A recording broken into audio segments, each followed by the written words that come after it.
민주주의는 그 어원에서부터 인민에 의한 지배를 의미하지만 그 본질은 역사 속에서 끊임없이 논쟁이 되고 재해석되어 온 역동적인 개념입니다. 가장 널리 알려진 정의 중 하나는 미국 제16대 대통령 에이브러함 링컨의 게티스버그 연설에서 비롯된 것으로, 그는 민주주의를 국민에 의한, 국민을 위한 정부로 묘사하며 국민이 권력을 가지고 그 권력을 스스로 행사하는 제도로 파악했습니다. 이러한 민주주의는 기본적 인권, 자유권, 평등권, 다수결의 원리, 법치주의 등을 핵심 원리로 삼습니다. 현대사회에서 민주주의는 단순히 특정 통치 체제를 넘어 하나의 이념 또는 사상으로 받아들여지기도 하는데, 이는 특히 권위주의를 경험하고 민주화를 이룬 사회에서 그 가치에 대한 깊은 열망을 반영하는 현상입니다. 학문적으로 민주주의는 다양한 스펙트럼으로 분류됩니다. 예컨대 거트맨은 민주주의 이론들을 그 절차적 성격으로부터 실질적 성격으로 나열하며 슌페터적 민주주의, 민의 민주주의, 자유민주주의, 참여민주주의, 사회민주주의, 심의민주주의 등으로 구분합니다. 이는 민주주의가 단일한 형태로 고정된 것이 아니라 시대와 사회적 요구에 따라 다양한 방식으로 구현될 수 있음을 시사합니다. 그러나 민주주의의 핵심 구성 요소인 인민과 지배의 개념 자체가 역사적으로 고정불변한 것이 아니었습니다. 고대 아테네에서 시민의 범위는 성인 남성에 국한되어 여성, 노예, 외국인은 정치 참여에서 철저히 배제되었습니다. 이후 역사 속에서 참정권 확대 운동은 바로 이 인민의 범위를 넓혀온 투쟁의 과정이었습니다. 마찬가지로 지배의 방식 또한 고대 아테네의 직접 민주주의에서부터 현대의 대의 민주주의, 그리고 더 나아가 심의 민주주의나 참여 민주주의와 같은 새로운 형태로 끊임없이 모색되고 있습니다. 이처럼 민주주의의 정의와 그 핵심 원칙에 대한 탐구는 곧 누가 통치하고 어떻게 통치할 것인가라는 근본적인 질문에 대한 인류의 오랜 고민과 실험의 역사를 되짚어보는 작업이라 할 수 있습니다. 민주주의의 역사는 장구하며 그 길은 결코 순탄하지 않았습니다.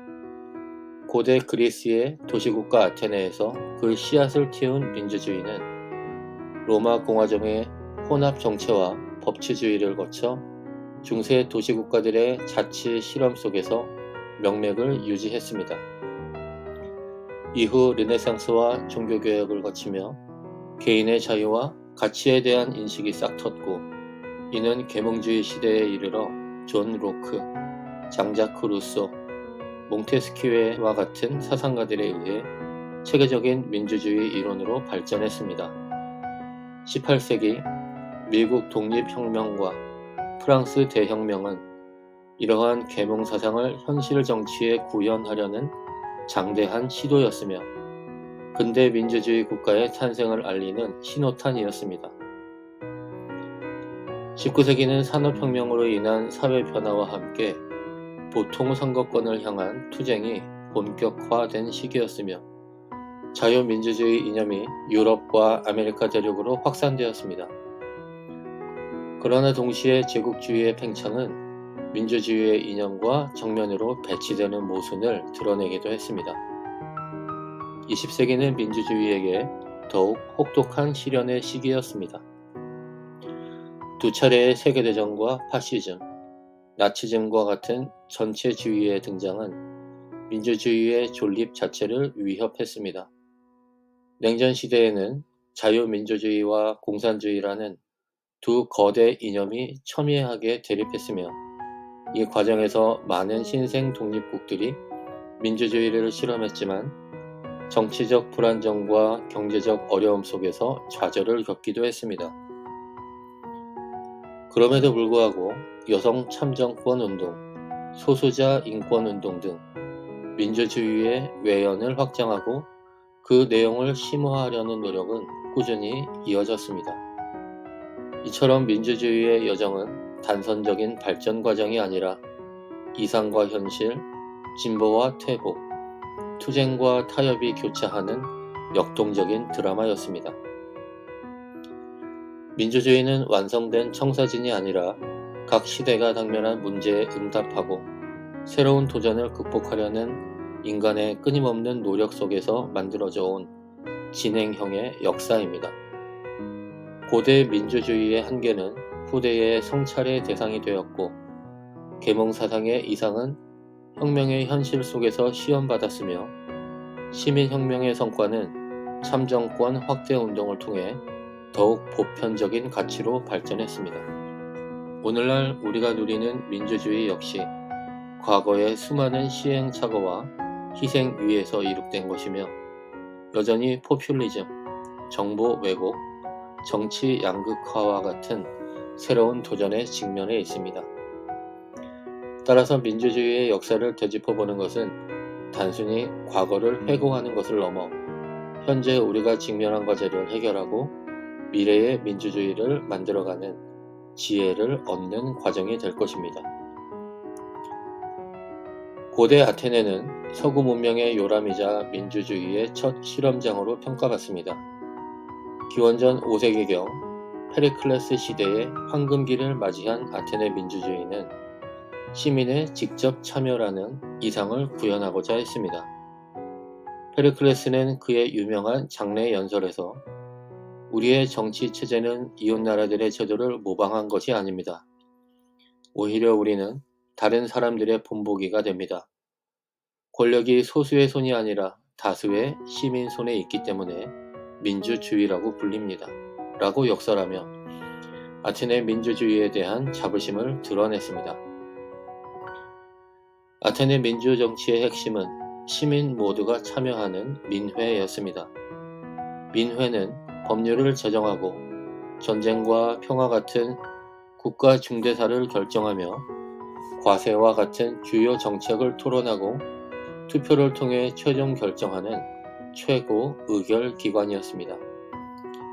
시민이라면 누구나 민회에 참여하여 자신의 의견을 개진하고 정책 결정에 직접 참여할 권리가 있었습니다.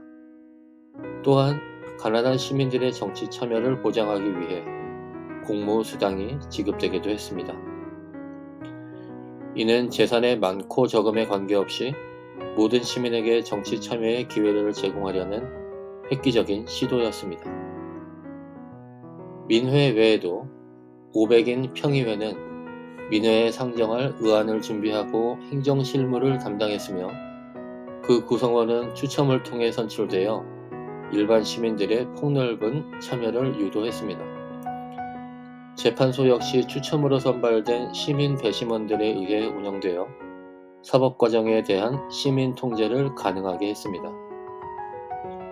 특히 아테네 민주주의의 독특한 제도 중 하나는 도편 추방제로, 독재자가 될 위험이 있는 인물을 시민들의 비밀 투표를 통해 10년간 국외로 추방하는 제도였습니다. 이는 권력의 집중을 막고 민주주의를 수호하려는 아테네인들의 의지를 보여줍니다. 그러나 찬란했던 아테네 민주주의에도 짙은 그림자가 드리워져 있었습니다. 가장 근본적인 한계는 시민의 범위가 극히 제한적이었다는 것입니다. 아테네에서 정치에 참여할 수 있는 시민은 부모 모두 아테네 출신인 성인 남성으로 한정되었으며 여성, 노예, 그리고 아테네에 거주하는 외국인은 정치 과정에서 완전히 배제되었습니다. 당시 아테네 인구의 다수를 차지했던 이들 집단에게 민주주의의 혜택은 주어지지 않았습니다. 이는 아테네 민주주의가 특정 집단, 즉 성인 남성 시민에게는 전례 없는 정치 참여의 기회를 제공했지만 그 참여는 다른 다수 집단의 철저한 배제를 전제로 가능했다는 배제적 포용의 역설을 보여줍니다. 이러한 배제는 단순히 당시의 사회적 통념을 넘어 소수의 시민들이 정치에 참여할 수 있는 시간적, 경제적 여유를 확보하기 위해 노동력과 사회적 기반을 필요로 했던 고대 사회의 구조적 한계를 반영하는 것이기도 했습니다. 이러한 한계는 민주주의의 보편적 이상인 평등과 정면으로 배치되며 이후 민주주의의 역사가 바로 이러한 배제를 극복하고 포용의 범위를 넓혀가는 투쟁의 역사였음을 명확히 보여줍니다.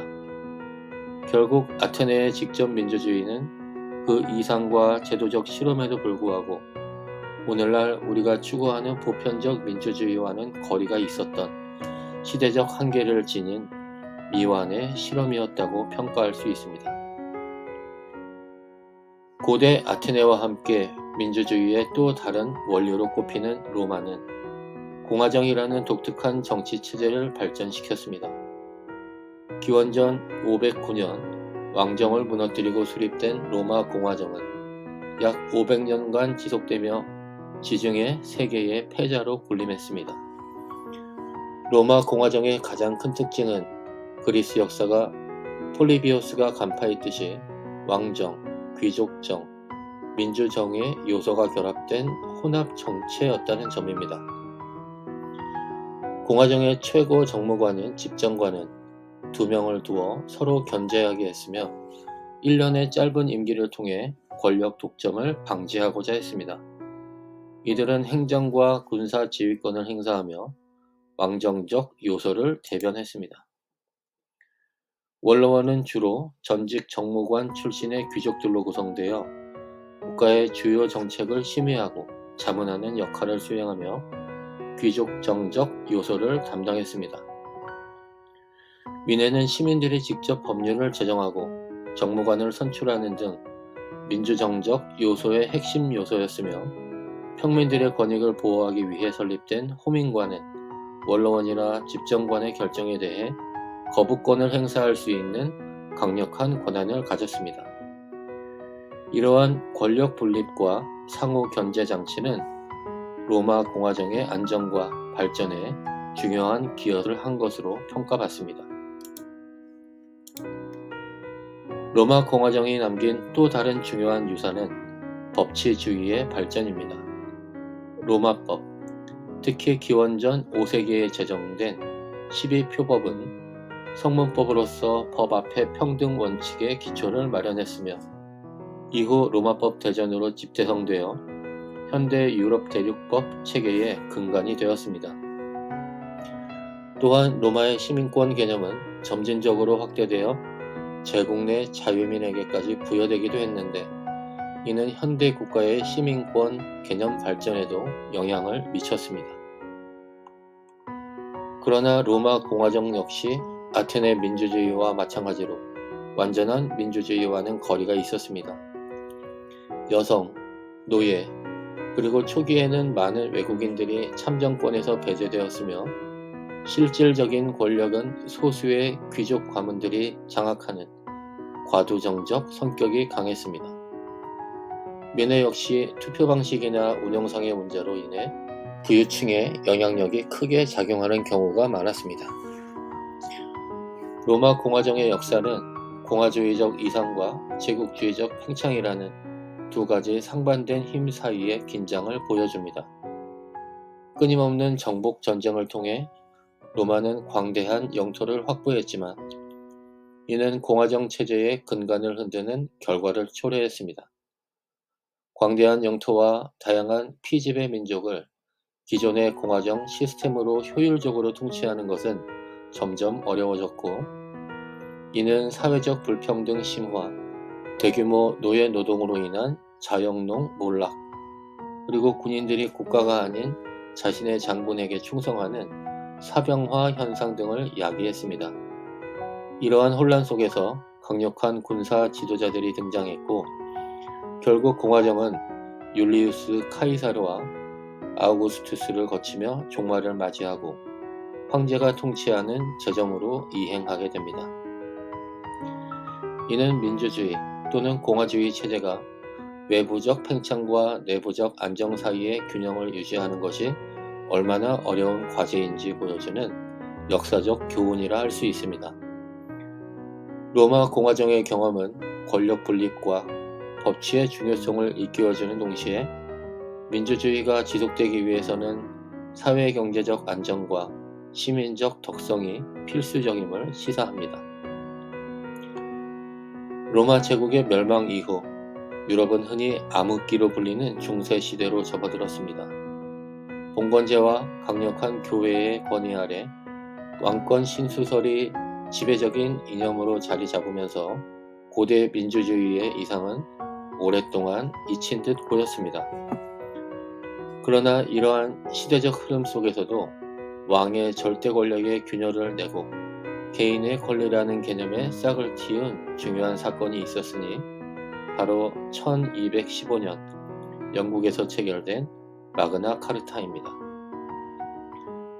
마그나 카르타는 당시 영국의 존 왕이 프랑스와의 전쟁 패배와 과도한 세금 징수로 인해 귀족들의 거센 반발에 직면하자 그들의 강요에 의해 어쩔 수 없이 서명한 문서입니다.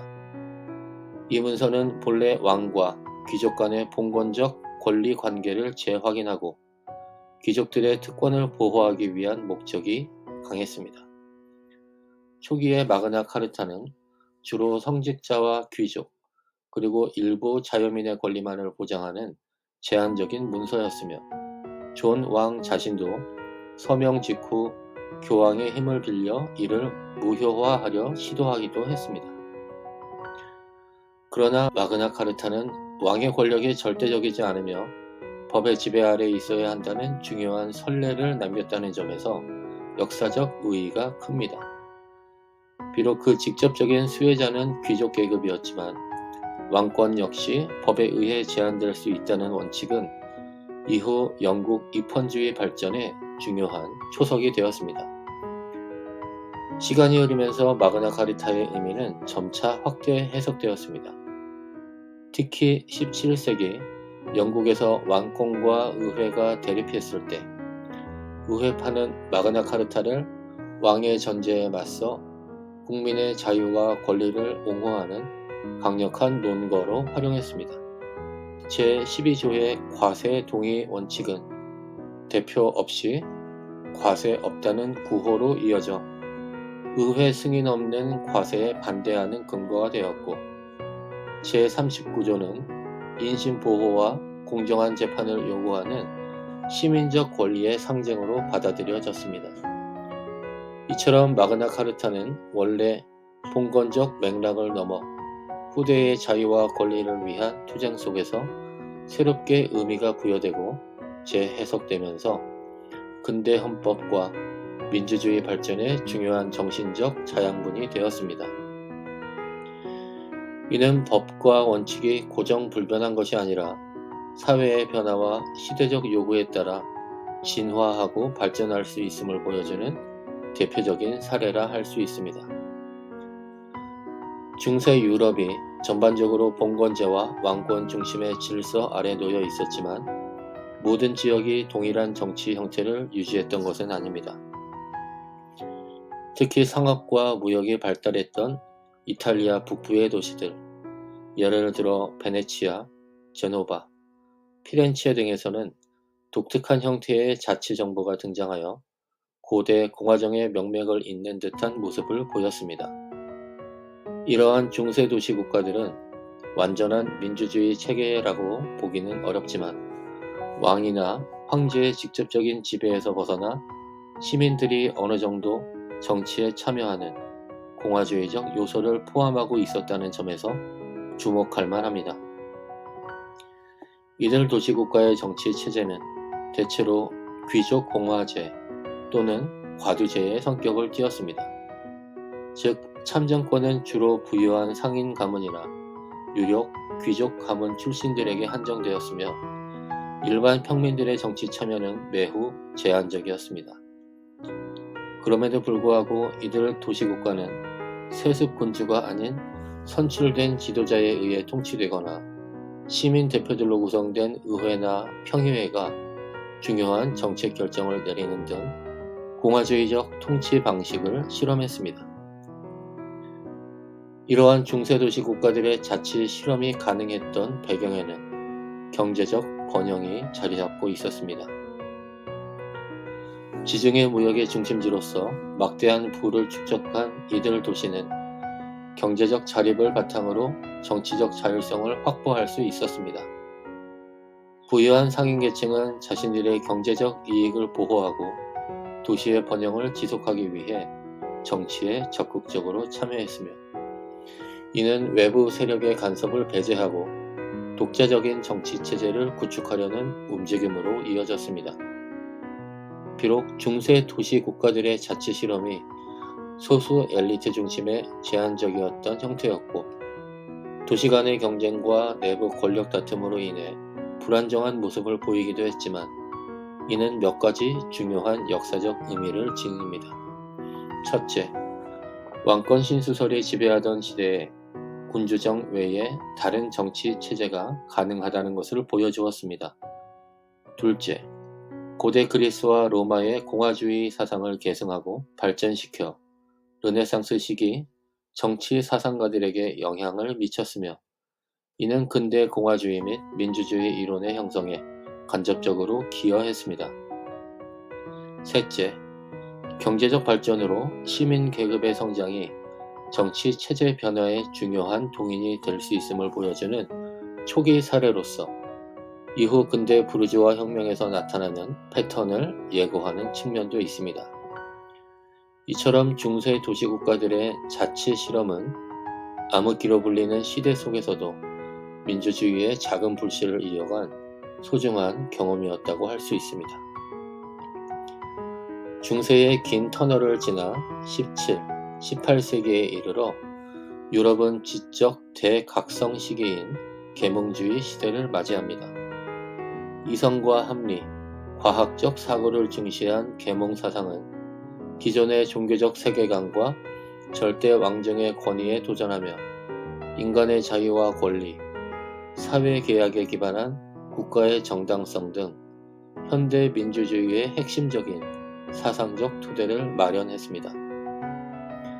이러한 지적혁명은 곧이어 미국 독립혁명과 프랑스 대혁명이라는 거대한 정치적 변혁으로 이어져 민주주의를 추상적인 이념에서 현실적인 제도로 구현하는 결정적인 계기가 되었습니다.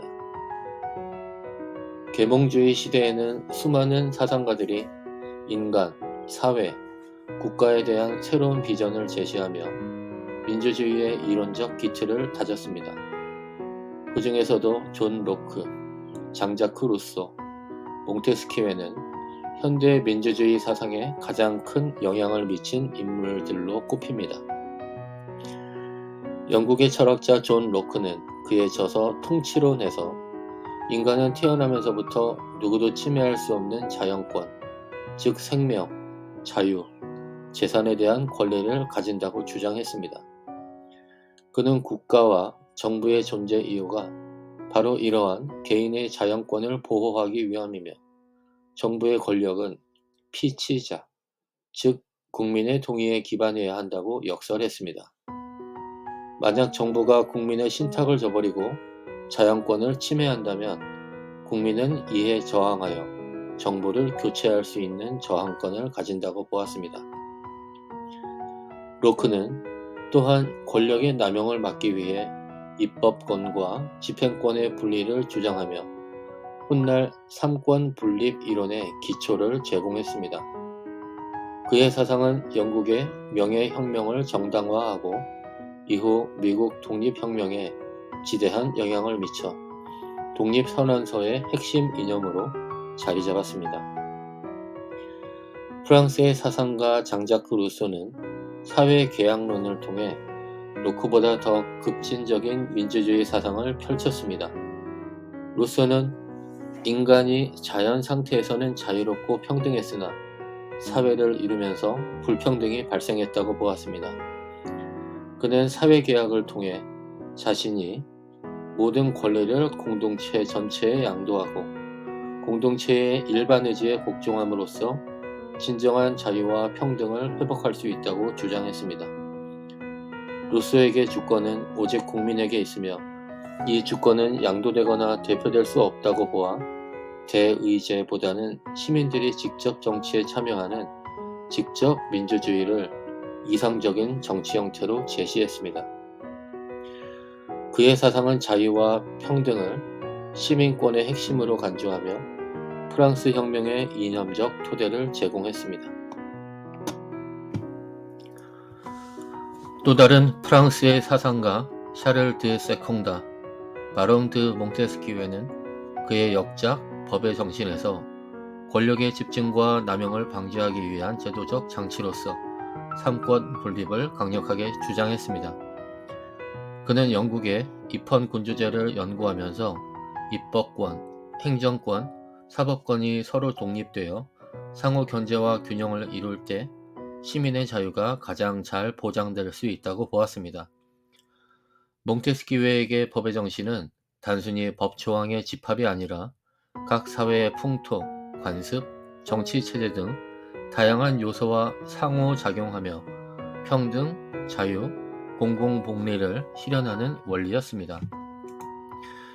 그의 삼권 분립론은 이후 미국 헌법을 비롯한 현대 민주주의 국가들의 헌법 설계에 결정적인 영향을 미쳤습니다.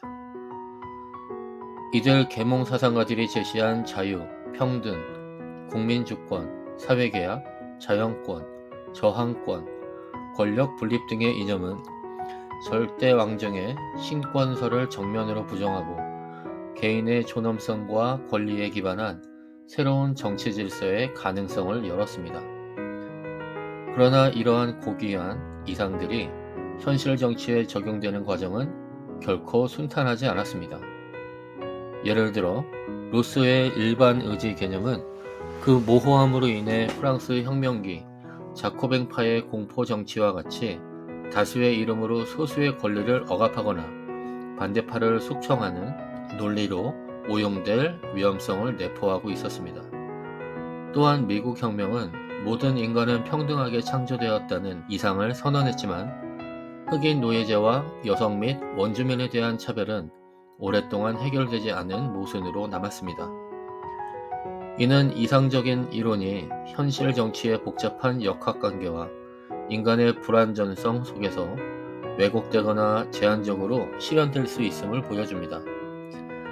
그럼에도 불구하고 계몽 사상의 빛은 혁명의 도화선이 되어 낡은 질서를 무너뜨리고 새로운 시대를 여는 원동력이 되었습니다. 계몽 사상의 세례를 받은 18세기 대서양 건너 아메리카 대륙에서는 인류 역사상 최초의 민주공화국을 탄생시킨 위대한 실험이 있었습니다. 바로 미국 독립혁명입니다. 영국 본국의 과도한 세금 부과와 정치적 간섭에 반발한 13개 식민지 주민들은 대표 없이 과세 없다는 구호를 내걸고 독립을 향한 투쟁에 나섰습니다. 이 혁명은 단순히 식민지 해방을 넘어 군주제와 귀족제가 지배하던 9세기의 질서에 도전하고 자유, 평등, 인민주권이라는 계몽주의 이념을 현실 정치에 구현하려는 민주주의적 혁명의 성격을 띠었습니다. 1776년 7월 4일 발표된 미국 독립선언서는 이러한 혁명의 정신을 집약적으로 보여주는 역사적인 문서입니다. 토머스 제퍼슨이 주도하여 작성한 이 선언서는 모든 인간은 평등하게 창조되었고 창조주로부터 생명, 자유, 그리고 행복 추구권과 같은 양도할 수 없는 권리들을 부여받았다고 천명하며 천부 인권 사상을 명확히 했습니다. 또한 정부의 정당한 권력은 피치자들의 동의로부터 나온다고 선언하여 인민주권주의의 원리를 확립했습니다. 어떠한 정부 형태라도 이러한 목적들을 파괴할 때에는 이를 변경하거나 폐지하고 새로운 정부를 조직할 수 있는 인민의 저항권을 인정했습니다. 이러한 내용들은 존 로크의 사회계약론과 자연권 사상에 깊이 뿌리내리고 있었습니다. 독립전쟁에서의 승리 이후 미국인들은 새로운 국가의 통치 구조를 마련하기 위해 헌법 제정에 착수했습니다. 1787년 필라델피아에서 제정된 미국 헌법은 세계 최초의 성문 헌법 중 하나로 몽테스키웨의 삼권 분립 원칙에 따라 입법부, 행정부, 사법부가 서로 견제하고 균형을 이루도록 설계되었습니다. 또한 각 주의 자치권을 존중하면서도 강력한 중앙정부를 수립하는 연방제를 채택했으며 이후 권리장전을 통해 언론, 출판, 집회, 종교의 자유 등 시민의 기본권을 보장했습니다. 이로써 미국은 왕이나 세습 귀족이 없는 국민이 선출한 대표에 의해 통치되는 민주공화국의 기틀을 마련했습니다. 미국 독립혁명의 성공은 전 세계에 큰 파장을 일으켰습니다. 이는 계몽 사상의 이상이 현실 정치에서 실현될 수 있음을 증명한 최초의 사례였으며 이후 프랑스 혁명과 라틴 아메리카 여러 나라들의 독립운동에 직접적인 영감과 영향을 주었습니다. 그러나 미국 혁명 역시 그 시대적 한계로부터 자유롭지 못했습니다. 독립선언서의 숭고한 이념에도 불구하고 건국 초기 미국 사회에는 흑인 노예제라는 심각한 모순이 존재했습니다.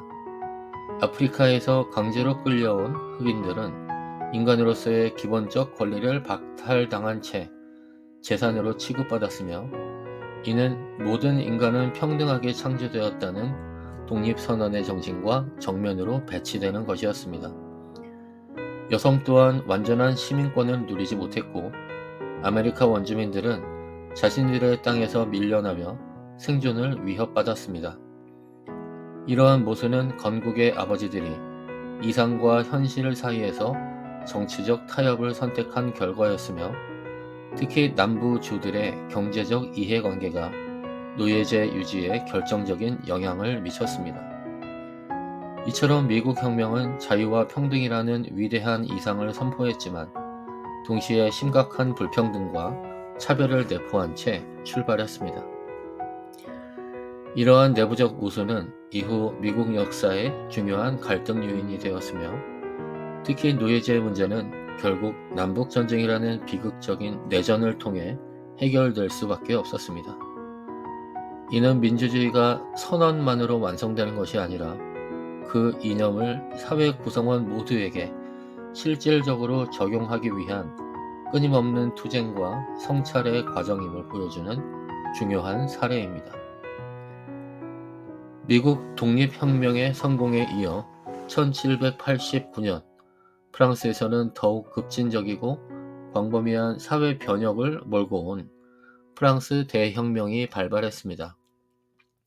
자유, 평등, 박애라는 슬로건 아래 이 혁명은 앵시eng 레짐으로 불리던 구체제의 모순, 즉 절대왕정의 압제와 성직자 및 귀족 계급의 특권에 대한 제3신분에 누적된 불만이 폭발한 결과였습니다.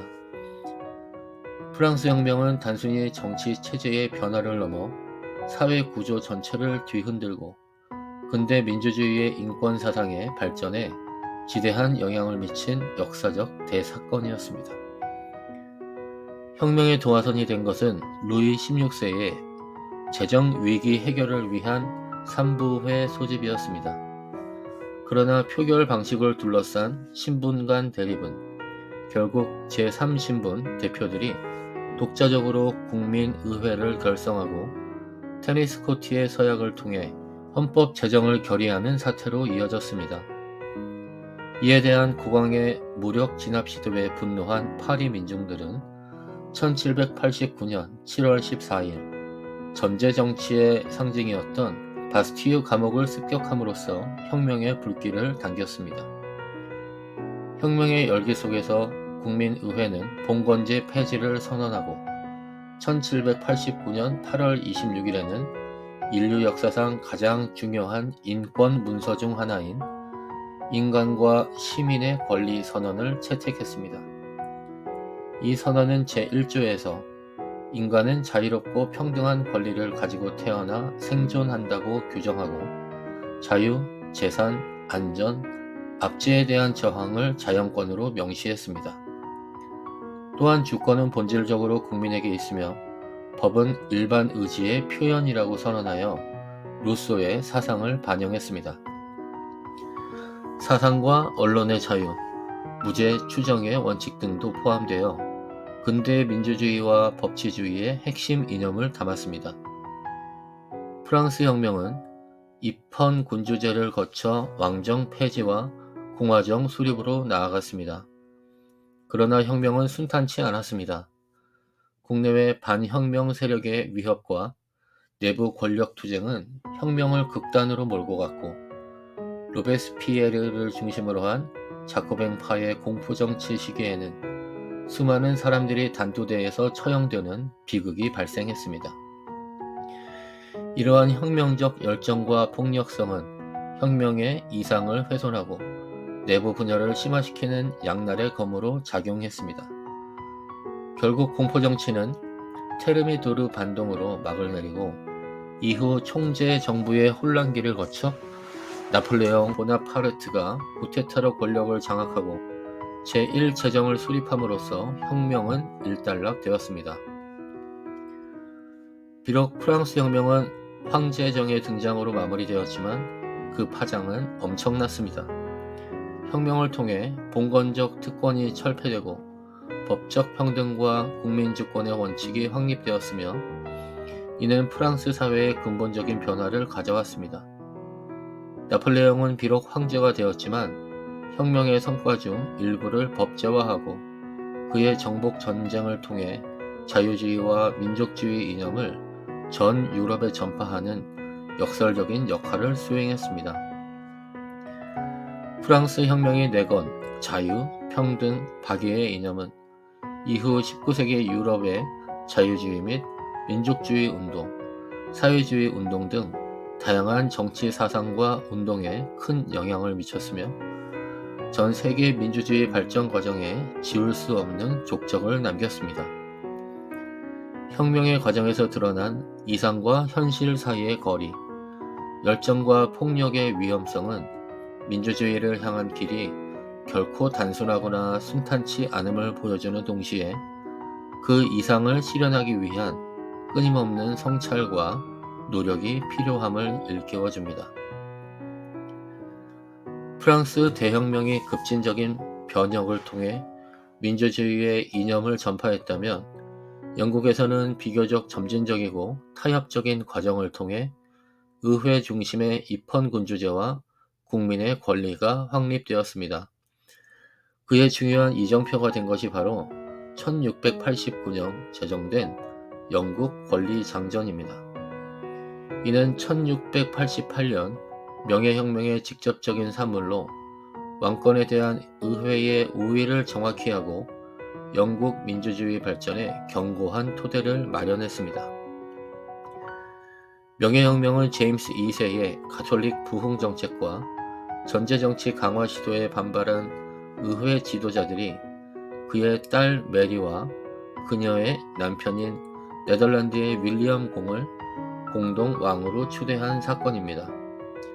피 한 방울 흘리지 않고 왕을 교체한 이 사건 이후 의회는 새로운 왕에게 왕위를 계승하는 조건으로 1년의 권리 선언을 제시했고, 이를 법제화한 것이 바로 권리장전입니다.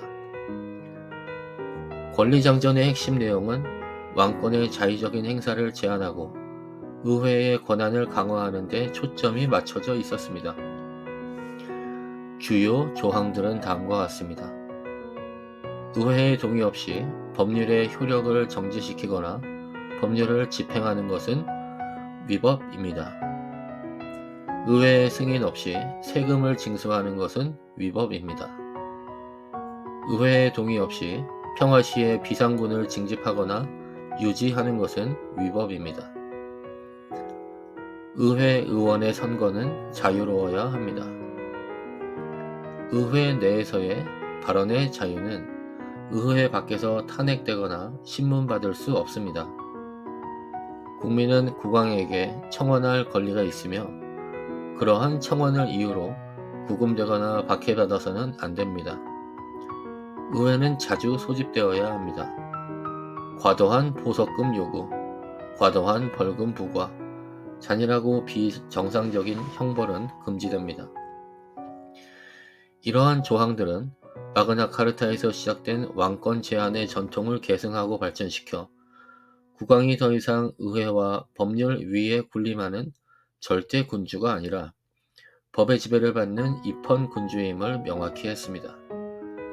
권리정전은 의회 주권의 원칙을 확립하는 데 결정적인 역할을 했으며 영국이 안정적인 의회 민주주의 국가로 발전하는 제도적 기틀을 마련했습니다. 또한 권리정전은 국민의 기본권인 자유와 권리를 법적으로 보장했다는 점에서 중요한 의미를 지닙니다. 청원권, 의회 내 언론의 자유, 공정한 재판을 받을 권리 등은 이후 근대적 시민권 개념의 핵심 요소가 되었습니다. 비록 당시의 국민이 모든 계층을 포괄하는 것은 아니었고 참정권도 제한적이었지만 권리정전은 국가 권력으로부터 개인의 자유를 보호해야 한다는 원칙을 세웠다는 점에서 민주주의 발전의 중요한 전진이었습니다. 영국 권리정전의 영향은 영국 내에서만 머무르지 않았습니다.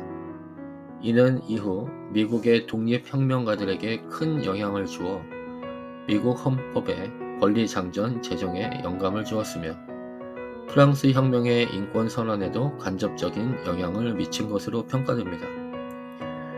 의회의 권한 강화와 국민의 권리 보장이라는 두 축은 서로 맞물려 발전하는 모습을 보여주는데 의회는 왕권에 대항하여 자신들의 권한을 확대하는 과정에서 그 정당성을 확보하기 위해 국민의 자유와 권리를 옹호하고 법제화하는 경향을 보였습니다.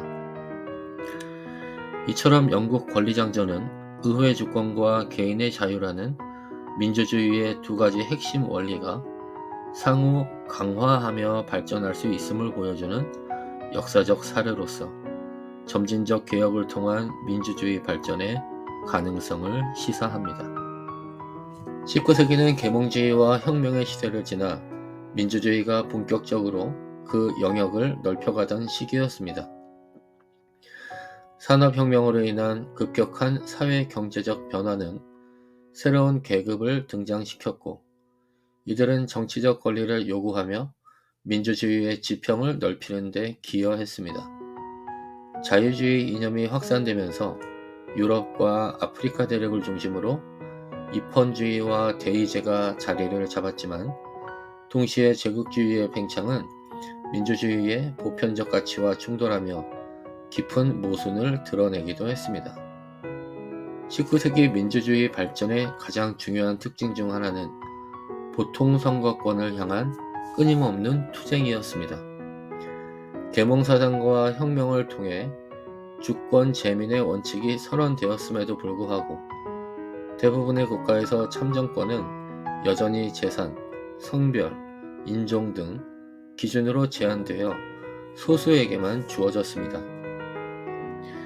이러한 불평등에 맞서 가장 조직적이고 광범위하게 전개된 운동 중 하나가 바로 영국의 차티스트 운동입니다.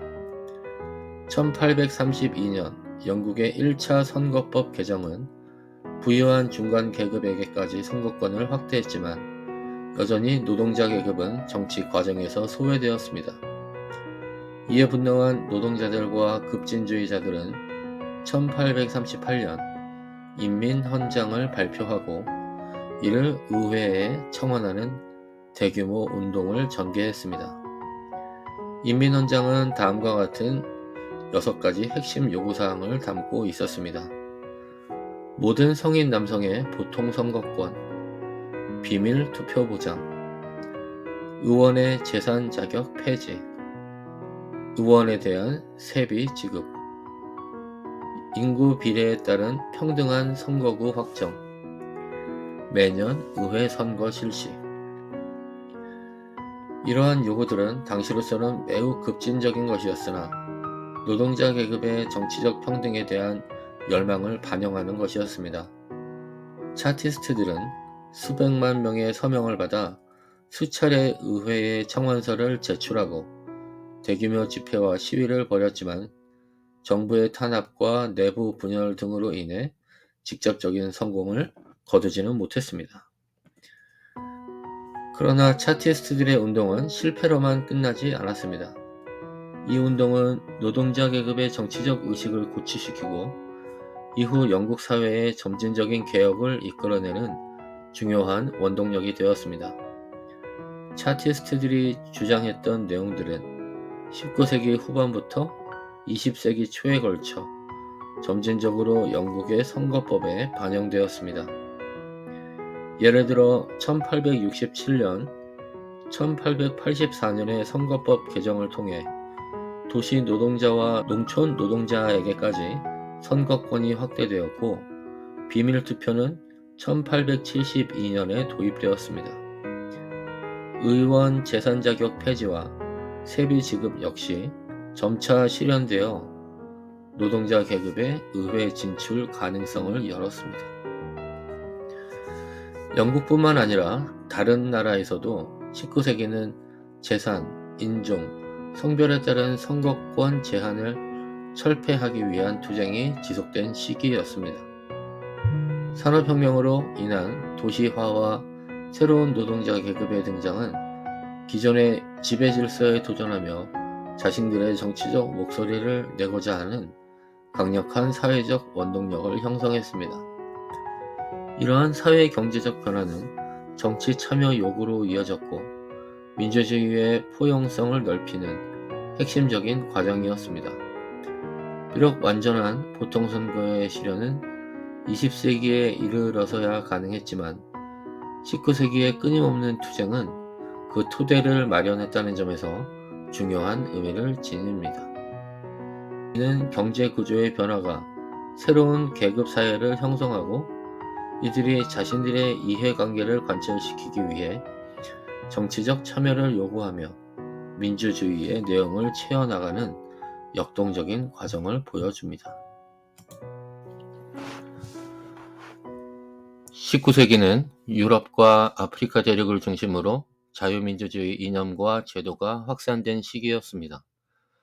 계몽사상의 영향과 미국 및 프랑스 혁명의 성공은 전제군주제와 귀족 중심의 구체제에 대한 강력한 도전이었으며, 개인의 자유와 권리, 법치주의, 대의제 정부에 대한 열망을 확산시켰습니다. 영국에서는 명예혁명 이후 점진적인 의회 개혁을 통해 입헌 군주제가 공고화되었고, 의회의 권한이 강화되면서 책임 내각제의 기초가 마련되었습니다. 프랑스는 혁명 이후 왕정 복고와 재정의 시기를 거치기도 했지만, 7월 혁명과 2월 혁명 등을 통해 공화주의 이념이 뿌리내리며 제3공화정에 이르러 비교적 안정적인 민주주의 체제를 구축해 나갔습니다. 미국은 독립 이후 성문 헌법에 기초한 대통령 중심의 연방공화국으로 발전했으며, 서부 개척과 이민을 통해 영토를 확장하고 다양한 인구를 포용하는 과정을 겪었습니다. 이러한 자유민주주의의 확산은 몇 가지 공통적인 특징을 보였습니다. 첫째, 헌법 제정을 통해 국가 권력을 제한하고 시민의 기본권을 보장하려는 노력이 이루어졌습니다.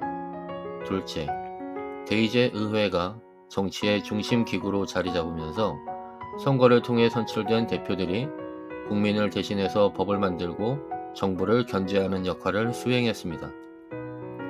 셋째, 법치주의 원칙이 강조되면서 자의적인 권력 행사가 억제되고 예측 가능한 법적 질서가 확립되었습니다. 넷째, 언론, 출판, 집회, 결사의 자유와 같은 시민적 자유가 점차 확대되었습니다. 그러나 19세기 민주주의 확산은 결코 일관되거나 균일한 과정은 아니었습니다. 각 국가의 역사적 경험, 사회구조, 정치문화, 경제발전 수준 등에 따라 민주주의는 매우 다양한 형태로 때로는 심각한 후퇴와 진전을 반복하며 누더기처럼 발전했습니다. 예를 들어 독일과 이탈리아는 19세기 후반에 이르러서야 민족 통일을 이루었고, 이 과정에서 민주주의의 발전은 권위주의적 요소와 타협하거나 지연되는 경우가 많았습니다.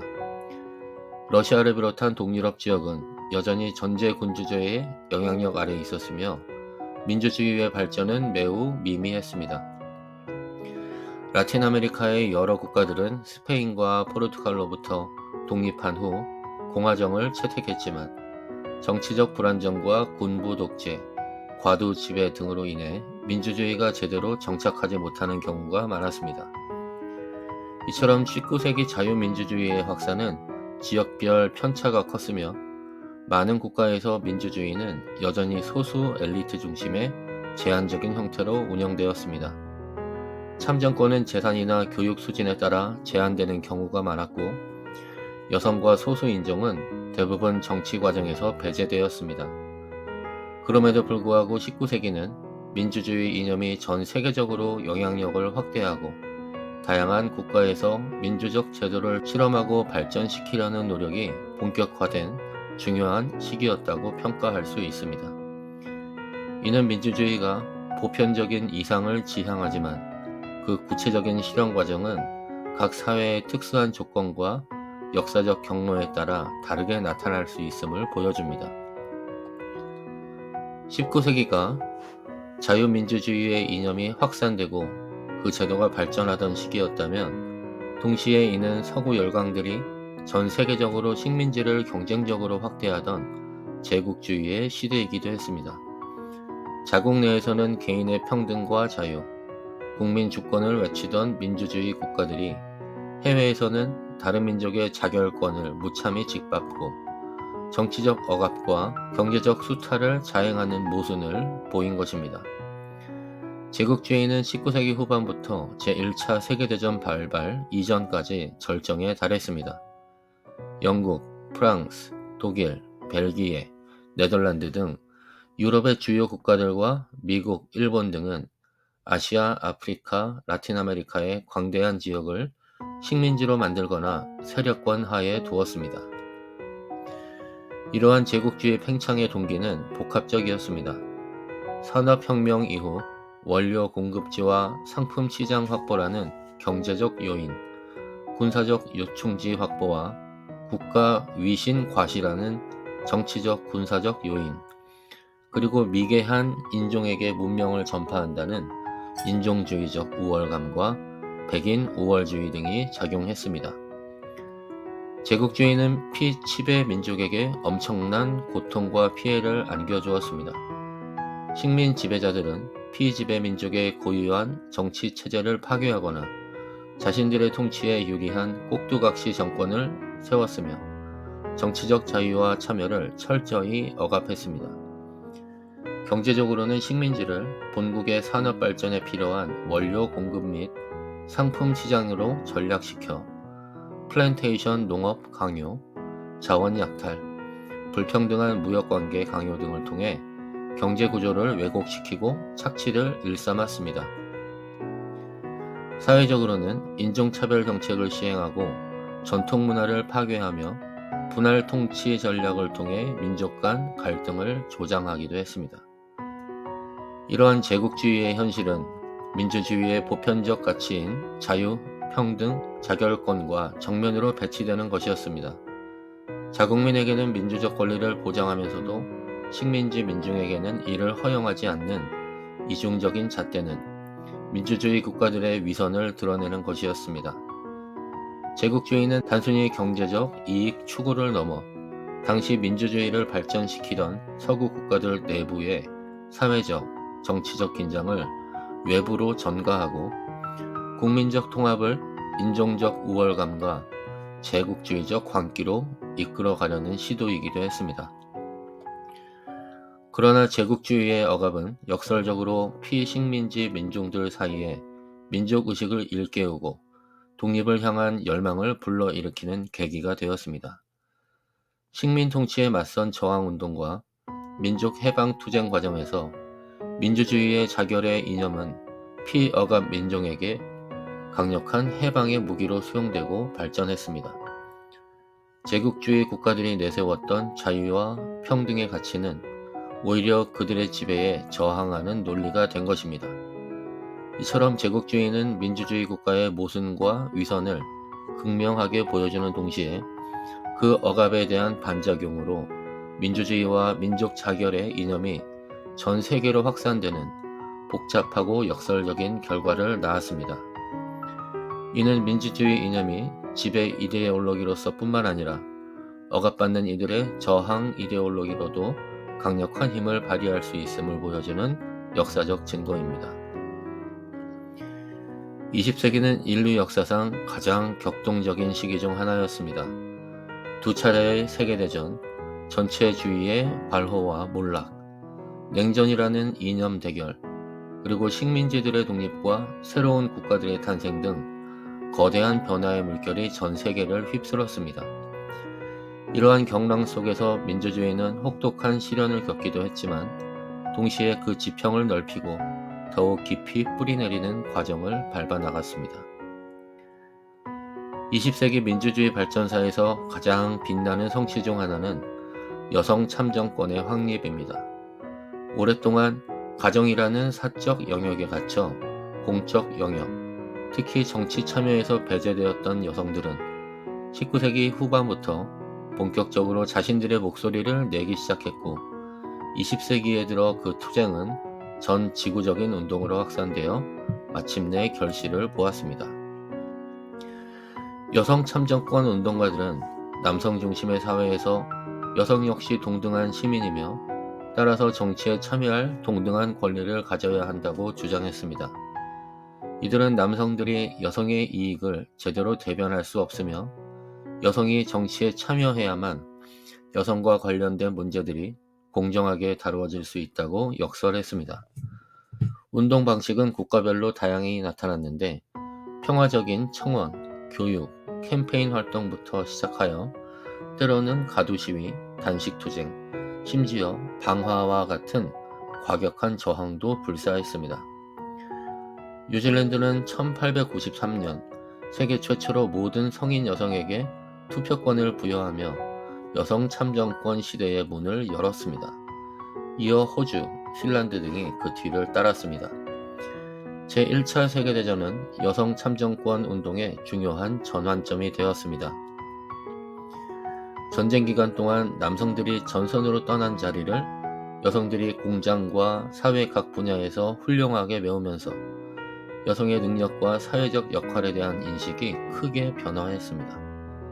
그 결과 전쟁 이후 많은 국가에서 여성 참정권이 인정되기 시작했습니다. 영국은 1918년 30세 이상 여성에게, 1928년에는 남성과 동등하게 21세 이상 모든 여성에게 투표권을 부여했으며 미국은 1920년 수정헌법 제19조를 통해 여성의 투표권을 보장했습니다. 아시아와 아프리카, 라틴 아메리카의 여러 국가들에서도 식민지로부터의 독립 과정이나 민주화 과정에서 여성 참정권이 도입되었습니다. 대한민국의 경우 1945년 해방 이후 1948년 재헌 헌법 제정과 함께 실시된 첫 국회의원 선거부터 남녀 동등한 보통 선거권이 보장되었습니다.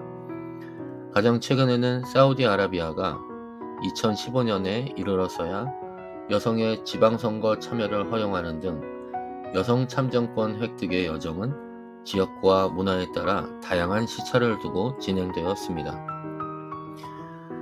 여성 참정권의 획득은 단순히 투표권을 얻는 것을 넘어 민주주의의 역사에서 심대한 의미를 지닙니다.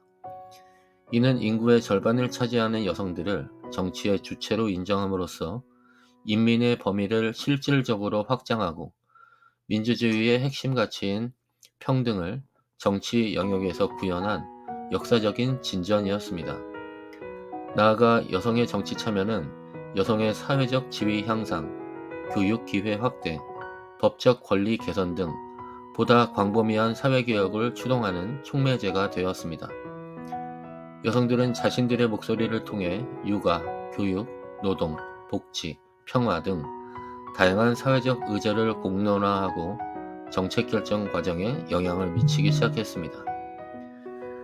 이처럼 여성 참정권 운동과 그 성과는 민주주의가 고정된 제도가 아니라 배제되었던 집단들의 끊임없는 투쟁과 참여를 통해 그 내용을 채우고 발전시켜 나가는 살아있는 과정임을 극명하게 보여줍니다.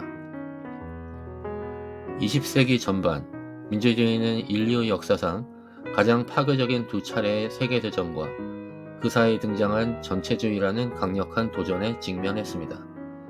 특히 이탈리아의 파시즘과 독일의 나치즘은 개인의 자유와 권리, 다원주의, 법치주의 등 민주주의의 근본 가치를 전면적으로 부정하며 인류를 미중위의 참화로 몰아넣었습니다. 제1차 세계대전은 기존 제국들의 몰락과 함께 유럽의 정치 지형을 근본적으로 바꾸어 놓았습니다. 전쟁의 참혹함과 그 이후 닥친 경제적 불안정, 사회적 혼란은 많은 국가에서 민주주의 체제에 대한 불신을 키웠습니다. 이러한 배경 속에서 이탈리아에서는 베니토 무솔리니가 이끄는 파시스트당이 1922년 정권을 장악했습니다. 파시즘은 국가를 모든 가치의 최우선에 두고 개인은 국가를 위해 존재하는 도구로 간주했습니다. 강력한 지도자에 의한 일당 독재, 극단적 민족주의, 군국주의, 그리고 폭력과 선전을 통한 반대파 탄압이 그 특징이었습니다. 독일에서는 제1차 세계대전 패전의 상처와 바이마르 공화국의 정치적 무능, 그리고 1929년 시작된 대공황의 경제적 타격 속에서 아돌프 히틀러가 이끄는 나치당이 급부상했습니다. 히틀러는 1933년 총리가 된 후 곧이어 일당 독재 체제를 구축하고 총통으로서 절대 권력을 휘둘렀습니다. 나치즘은 파시즘과 유사하게 극단적 민족주의, 반유대주의, 전체주의, 군국주의를 표방하며 의회 민주주의를 파괴하고 개인의 모든 삶을 국가의 통제하에 두려 했습니다. 유대인에 대한 조직적인 박해와 학살은 나치 전체주의의 반인륜성을 극명하게 보여주는 참극이었습니다. 파시즘과 나치즘과 같은 전체주의 이념은 몇 가지 공통된 특징을 보였습니다. 첫째, 개인의 자유와 권리보다 국가나 민족 전체의 이익을 절대시했습니다. 둘째, 강력한 카리스마를 지닌 지도자와 유일 정당에 의한 독재를 정당화했습니다. 셋째, 사회의 모든 영역을 국가가 통제하고 감시하며 반대 의견을 용납하지 않는 억압적인 체제를 구축했습니다. 넷째, 군사력 증강과 대외 팽창을 통해 국가의 영광을 추구했으며 이는 결국 제2차 세계대전이라는 인류 역사상 최악의 전쟁을 불러왔습니다. 이러한 전체주의의 등장은 제1차 세계대전 이후 많은 국가들이 겪었던 경제적 위기와 정치적 불안정이 중요한 배경이 되었습니다. 대공황으로 인한 대량 실업과 빈곤, 기존 민주정치가 문제 해결 능력을 보여주지 못하는 것에 대한 대중의 실망감은 강력한 지도자와 급진적인 해결책을 약속하는 전체주의 이념에 쉽게 현혹되는 토양을 제공했습니다. 이는 민주주의 체제가 경제적 안정과 사회 통합을 이루어내지 못할 때, 그리고 시민사회의 비판적 감시 기능이 약화될 때 극단주의에 얼마나 취약해질 수 있는지를 보여주는 뼈아픈 교훈입니다. 제2차 세계대전에서 연합국의 승리로 파시즘과 나치즘은 패망했지만 전체주의의 위협은 완전히 사라지지 않았습니다. 이후 냉전 시대에는 공산주의라는 또 다른 형태의 전체주의적 경향이 나타나기도 했습니다. 20세기 전체주의의 경험은 민주주의가 얼마나 소중하고 또 얼마나 취약할 수 있는지를 인류에게 각인시켰으며 민주주의를 수호하고 발전시키기 위한 끊임없는 경계와 노력이 필요함을 일깨워 주었습니다. 제2차 세계대전의 포화가 채 가시기도 전 세계는 새로운 형태의 갈등 국면에 접어들었습니다. 바로 미국을 중심으로 한 자유민주주의 진영과 소련을 중심으로 한 공산주의 진영 간의 첨예한 이념 대립, 즉 냉전 시대의 개막이었습니다. 이 시기 민주주의는 공산주의라는 강력한 경쟁 이념과 맞서며 그 정체성과 가치를 시험받았고 전 지구적 차원에서 영향력 확대를 위한 치열한 경쟁을 벌였습니다. 냉전은 직접적인 전면전은 피했지만 군비 경쟁, 핵 위협, 대리전쟁, 첩보활동, 선전전 등 다양한 형태로 전개되었습니다. 각 진영은 각자의 정치, 경제 체제의 우월성을 내세우며 제3세계 신생 독립국들을 상대로 자신들의 편으로 끌어들이기 위한 외교적, 경제적, 군사적 지원 경쟁을 펼쳤습니다. 이 과정에서 민주주의의 발전은 양면적인 영향을 받습니다. 긍정적인 면으로는 서방 진영이 자유, 인권, 법치, 다원주의 등 민주주의적 가치를 적극적으로 내세우고 이를 확산시키기 위해 노력했다는 점을 들 수 있습니다. 공산주의의 전체주의적 속성과 민주주의 체제의 우월성을 강조했고, 이는 일부 국가에서 민주화 운동을 고무하는 역할을 하기도 했습니다. 또한 냉전이라는 특수한 상황은 역설적으로 국제 인권 규범의 발전을 촉진하기도 했습니다. 양 진영이 서로 상대방의 인권 문제를 비판의 소재로 삼으면서 국제연합을 중심으로 세계 인권 선언에 이어 국제 인권 규약 등이 마련되는 배경이 되었습니다.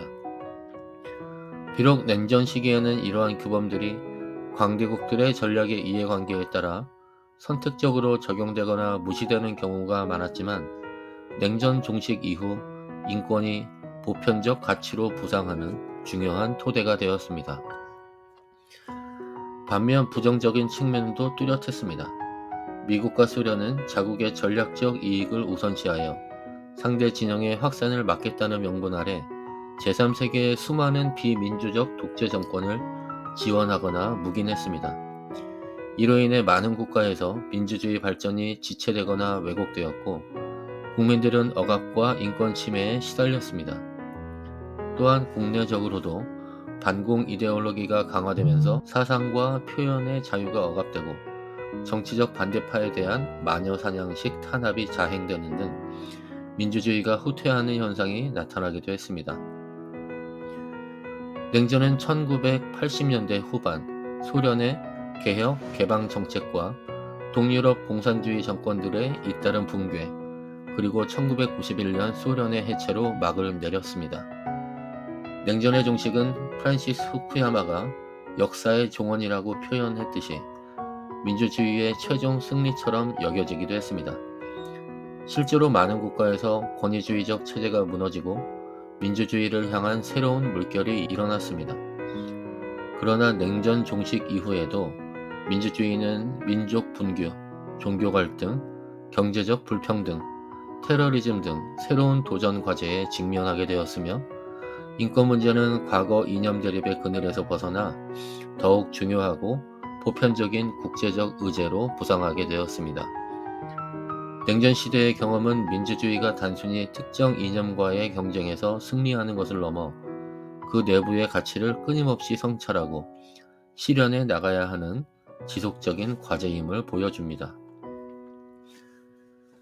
제2차 세계대전은 유럽 제국주의 열강들의 힘을 약화시키는 결정적인 계기가 되었고, 이는 아시아, 아프리카, 중동 등 전 세계 식민지에서 독립을 향한 열망을 폭발시키는 도화선이 되었습니다. 20세기 중반 이후 본격화된 탈식민지화 과정은 수많은 신생 독립국들을 탄생시켰고, 이들 중 다수는 새로운 국가 건설의 이념으로 민주주의를 채택하거나 실험하려 했습니다.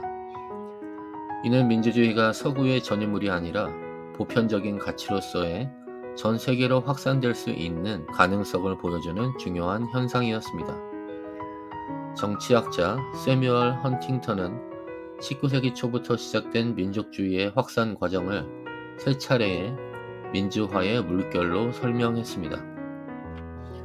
첫 번째 물결은 19세기 미국과 서유럽 일부 국가에서 점진적으로 진행된 민주화였고, 두 번째 물결은 제2차 세계대전 이후 이탈리아, 서독, 일본 등의 민주화와 일부 신생 독립국들의 민주주의 도입 시도였습니다. 그리고 가장 최근이자 가장 광범위했던 세 번째 물결은 1974년 포르투갈의 카네이션 혁명을 시작으로 남유럽, 라틴 아메리카, 아시아, 그리고 냉전 종식 이후 동유럽과 아프리카 일부 국가들로 확산된 민주화의 흐름을 지칭합니다. 탈식민지화 과정에서 많은 신생 국가들이 민주주의를 선택하는 데에는 여러 요인이 작용했습니다. 우선 식민지배로부터의 해방 투쟁 자체가 민족 자결과 자유, 평등이라는 민주주의적 가치에 기반한 경우가 많았습니다. 또한 과거 식민 종주국이었던 서구 열강들이 민주주의 체제를 가지고 있었기 때문에 독립 이후에도 이들의 정치 모델을 따르려는 경향이 나타나기도 했습니다. 냉전이라는 국제 질서 속에서 미국이나 서유럽 국가들의 지원을 얻기 위해 민주주의를 표방하는 경우도 있었습니다. 그러나 많은 신생 민주주의 국가들의 앞날은 험난했습니다. 이들 국가는 종종 서구 열강에 의해 인위적으로 그어진 국경선으로 인해 다양한 민족, 종교, 부족 집단이 하나의 국가 안에 묶이면서 내부 갈등의 소지를 안고 출발했습니다. 식민 통치 기간 동안 자치 경험이 부족하고 민주주의를 운영할 수 있는 제도적 기반과 정치 문화가 취약했습니다. 경제적으로도 식민지 시대의 착취 구조가 보존되거나 독립 이후에도 선진국에 대한 경제적 종속에서 벗어나지 못하는 경우가 많았습니다. 이러한 복합적인 요인들로 인해 많은 신생 민주주의 국가들은 쿠데타, 내전, 부족 갈등, 권위주의 정권의 등장 등으로 인해 민주주의가 좌절되거나 후퇴되는 아픔을 겪었습니다. 서구 모델에 기반한 민주주의 제도를 그대로 이식하려는 시도는 해당 국가의 특수한 역사적, 사회 경제적, 문화적 맥락과 충돌하면서 제대로 작동하지 못하는 경우가 빈번했습니다. 이는 민주주의 제도가 단순히 수입되거나 이식될 수 있는 상품이 아니라 각 사회의 고유한 토양 위에서 시민들의 자발적인 노력과 참여를 통해 뿌리내리고 성장해야 하는 살아있는 유기체와 같음을 보여줍니다.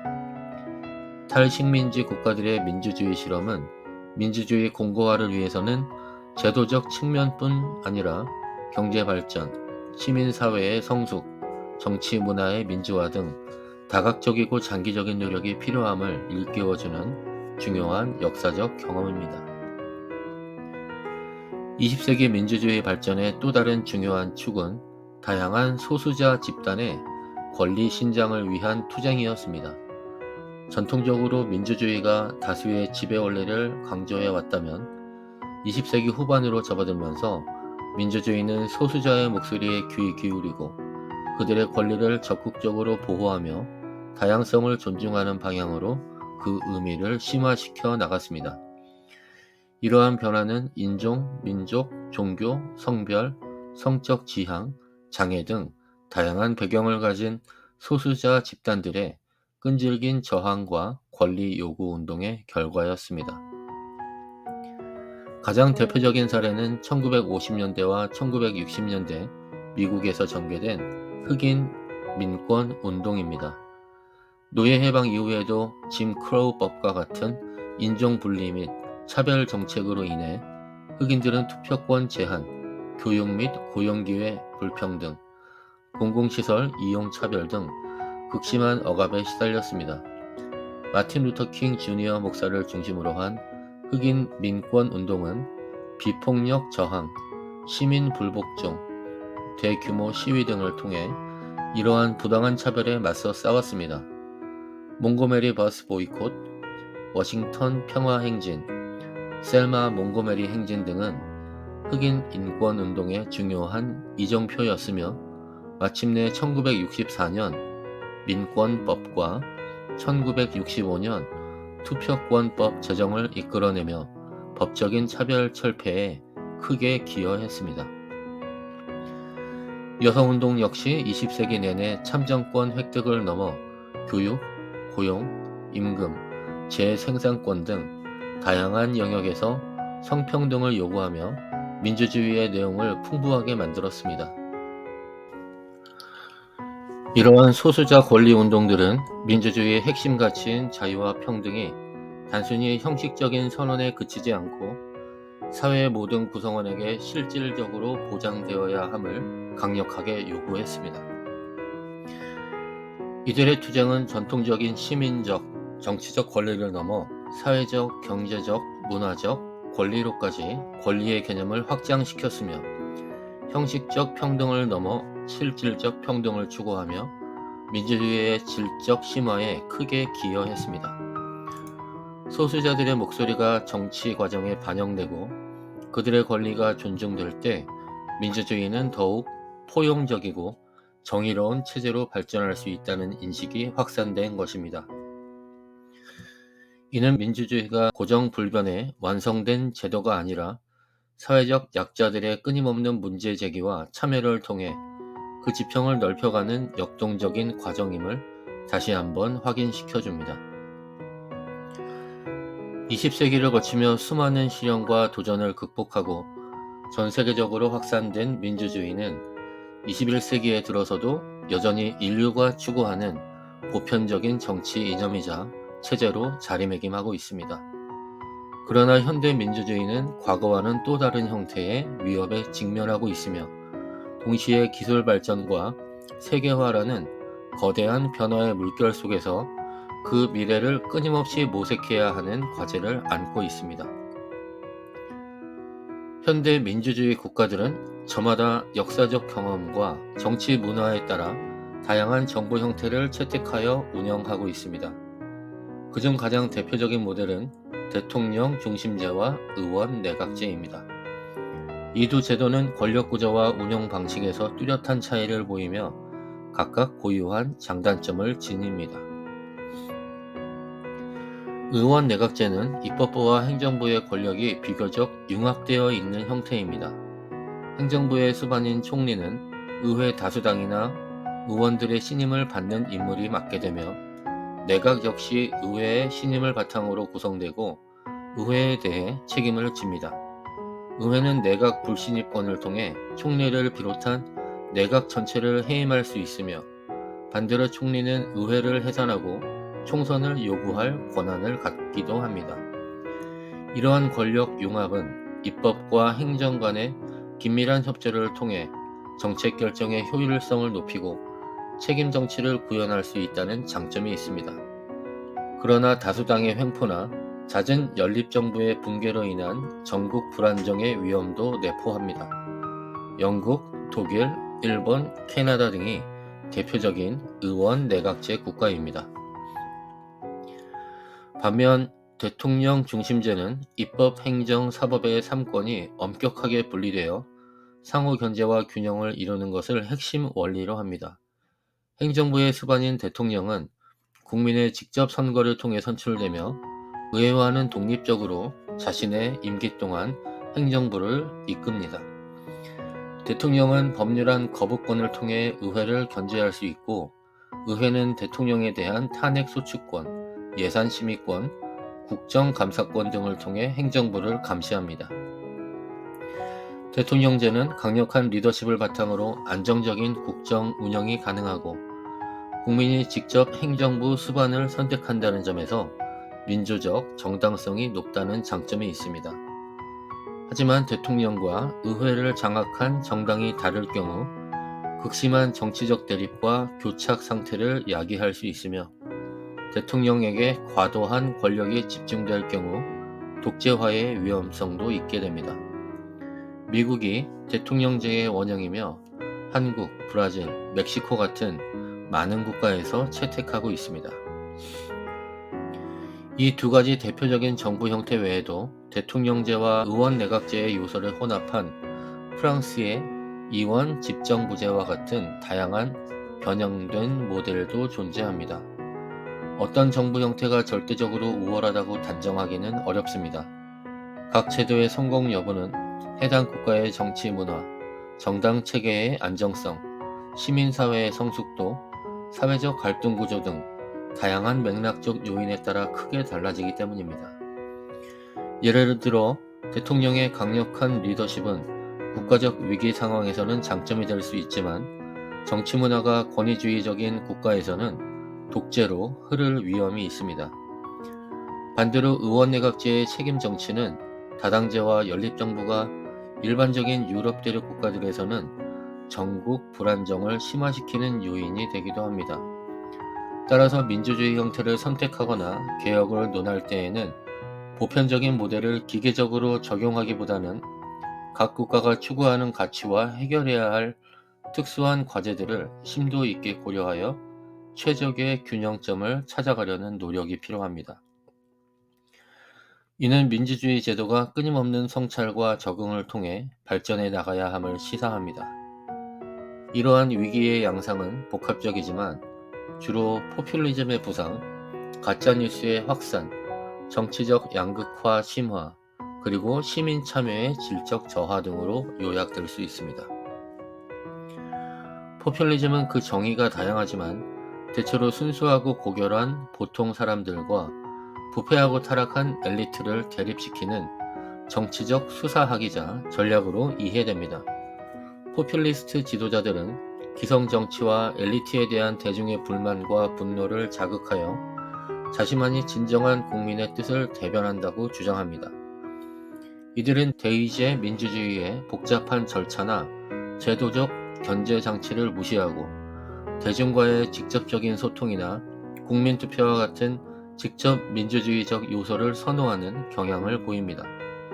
또한 우리와 그들을 명확히 구분하고 특정 집단을 적으로 규정하며 사회적 분열과 배제를 조장하기도 합니다.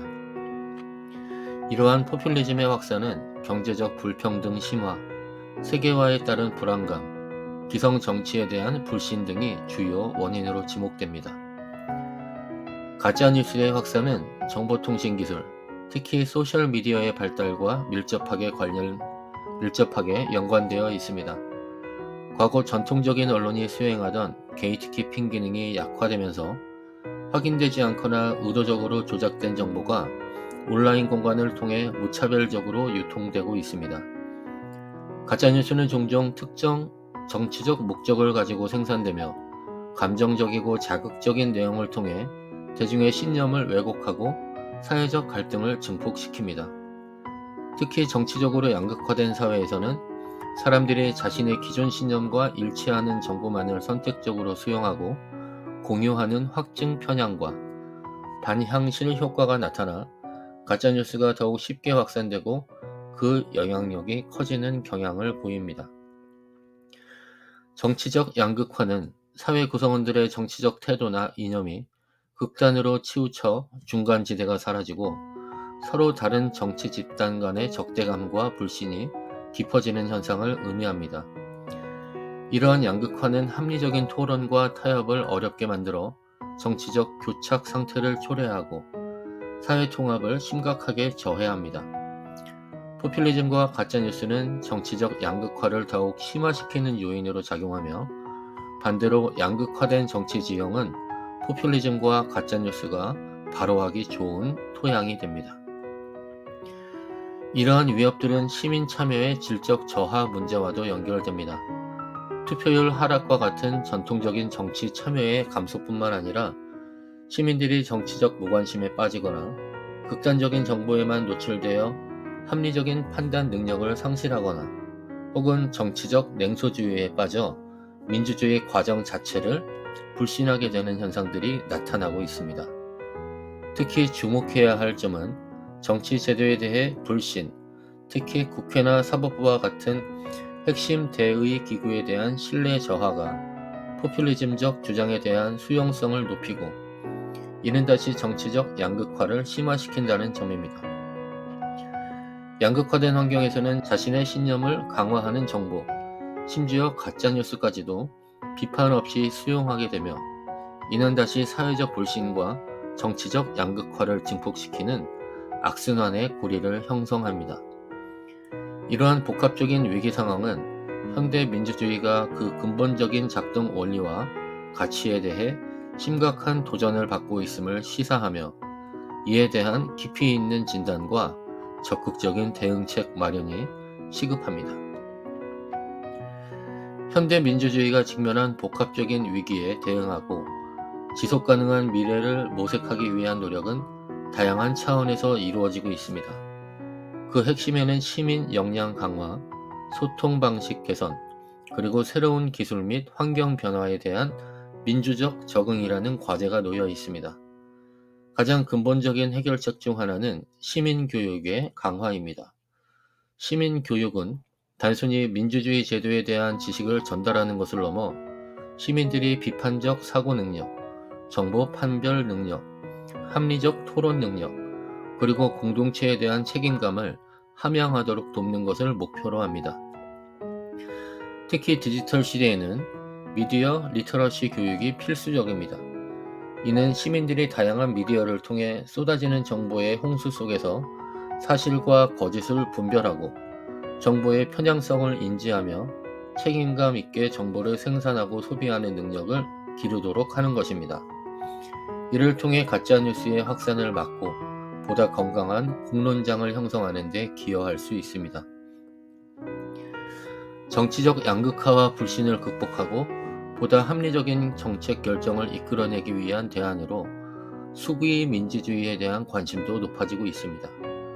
수구의 민주주의는 시민들이 충분한 정보와 다양한 관점을 바탕으로 서로 토론하고 숙고하는 과정을 통해 공공의 문제에 대한 합의를 형성해 나가는 것을 강조합니다. 시민의회나 미니퍼블릭과 같이 무작위로 추출된 시민들이 전문가의 도움을 받아 특정 현안에 대해 집중적으로 학습하고 토론하여 정책 권고안을 마련하는 실험들이 전 세계적으로 확산되고 있습니다.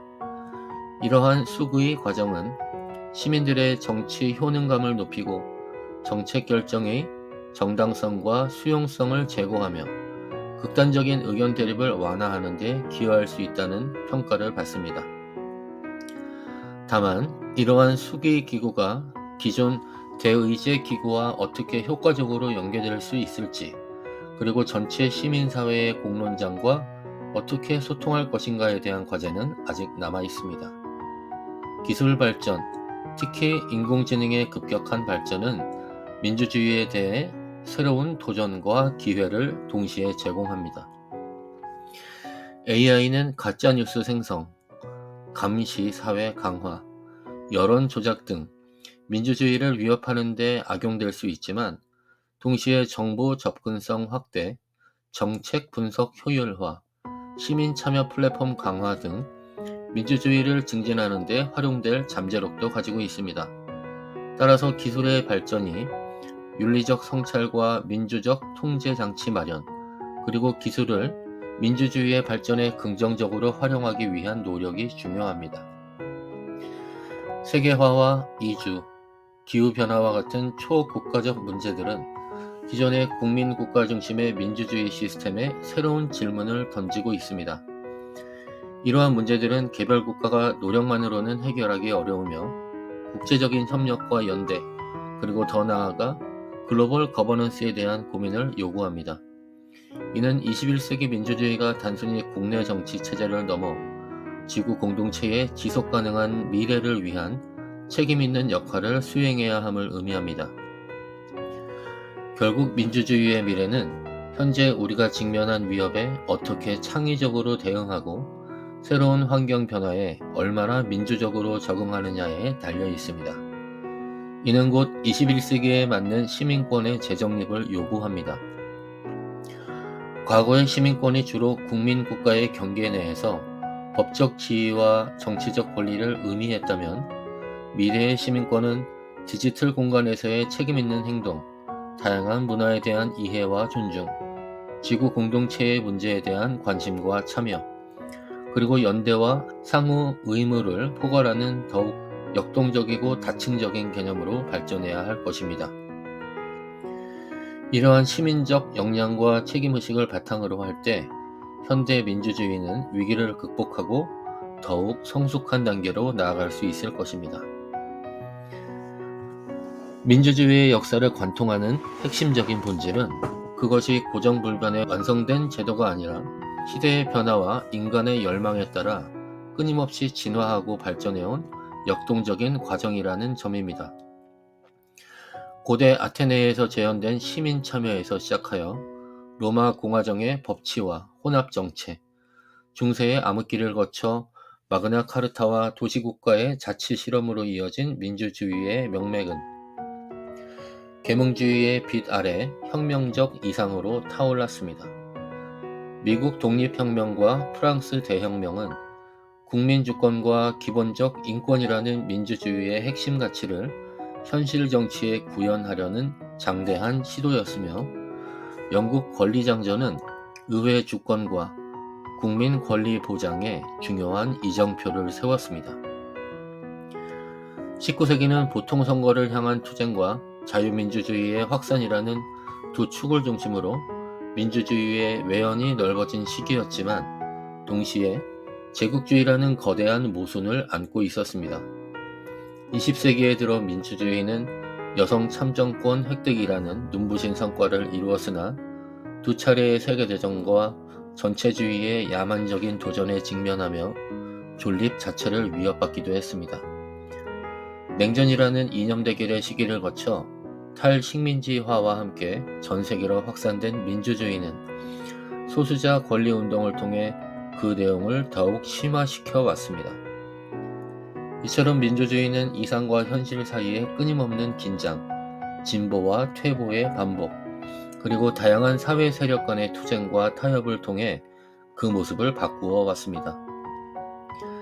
그러나 그 형태는 변할지언정 민주주의가 추구하는 자유, 평등, 인간 존엄성, 자기 통치라는 핵심 가치는 시대를 초월하여 인류에게 영감을 주고 더 나은 사회를 향한 열망을 불러일으키는 불멸의 힘을 지니고 있습니다. 민주주의는 완벽한 제도가 아닐지라도 인간의 이성과 양심에 기초하여 스스로를 교정하고 발전시켜 나갈 수 있는 잠재력을 가진 현존하는 가장 인간적인 정치 체제라 할 수 있습니다. 민주주의의 역사가 증명하듯이 민주주의는 저절로 주어지거나 한번 획득하면 영원히 보장되는 것이 아닙니다. 그것은 마치 세심한 관리가 필요한 정원과 같아서 시민들의 끊임없는 관심과 적극적인 참여, 그리고 헌신적인 노력을 통해 가꾸고 지켜나가야 하는 살아있는 유기체입니다. 현대 민주주의가 직면한 포퓰리즘, 가짜뉴스, 정치 양극화, 시민 참여 저하 같은 위기들은 결국 민주주의의 주체인 시민들의 역할이 얼마나 중요한지를 다시 한번 일깨워줍니다. 이러한 도전에 맞서 민주주의를 더욱 건강하게 발전시키기 위해서는 시민 각자가 다음과 같은 책임을 다해야 합니다. 첫째, 깨어있는 시민의식을 가져야 합니다. 사회 문제에 대한 지속적인 관심을 갖고 정치 과정에 대한 이해를 높이며 자신의 권리와 의무를 자각해야 합니다. 둘째, 비판적 사고 능력과 정보 판별 능력을 길러야 합니다. 쏟아지는 정보 속에서 옥석을 가리고 감정적인 선동이나 허위 정보에 현혹되지 않으며 합리적인 판단을 내릴 수 있어야 합니다. 셋째, 관용과 존중의 자세를 가져야 합니다. 자신과 다른 의견을 가진 사람들과도 열린 마음으로 대화하고 토론하며 다름을 인정하고 공존하는 방법을 모색해야 합니다. 넷째, 적극적인 참여를 실천해야 합니다. 투표는 물론 공청회, 시민토론, 정책 제안, 시민단체 활동 등 다양한 방식으로 공동체의 의사결정 과정에 참여하고 자신의 목소리를 내야 합니다. 민주주의의 역사는 수많은 위기와 도전에 직면했지만 그때마다 내부의 비판과 개혁, 시민들의 저항과 참여를 통해 스스로를 쇄신하고 새로운 환경에 적응해온 역사입니다. 이러한 회복 탄력성과 적응 능력이야말로 민주주의가 가진 가장 큰 장점이며 미래의 불확실성 속에서도 민주주의가 지속될 수 있다는 희망의 근거가 됩니다. 고대 아테네의 시민들이 광장에 모여 국가의 중대사를 논했던 것처럼 오늘날 우리 역시 각자 자리에서 민주주의라는 위대한 실험에 동참하고 있다는 자각이 필요합니다. 민주주의는 결코 끝나지 않은 이야기이며 다음 장을 써 내려가는 것은 바로 우리 시대의 시민들의 몫입니다.